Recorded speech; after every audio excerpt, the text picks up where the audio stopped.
হ্যাঁ আজকে আজকে কি বানাছো? আজকে হ্যাঁ আজকে তো তোমার ফেভারিট দোসা বানাইছি। বানাইনি, বানাবো। দোসা খাবা তো? হুম, তাহলে তুমি গুড গার্ল বলে মানে বসো, ঠিক আছে? আমি তোমার জন্য দোসা বানাই নিয়ে আসি। হাই গাইস, সবাইকে জানাই গুড মর্নিং। আর গাইস, রান্নাবাড়ি সব কিছু হয়ে গেছে। এখন মামামের জন্য করবো দোসা।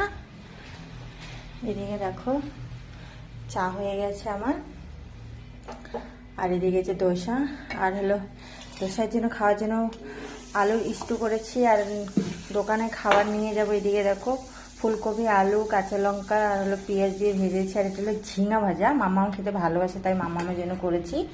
আর এখানে ভাত, ডাল, আর এইটা কি বলতো গাইস, এটা হলো শীতল ছানা।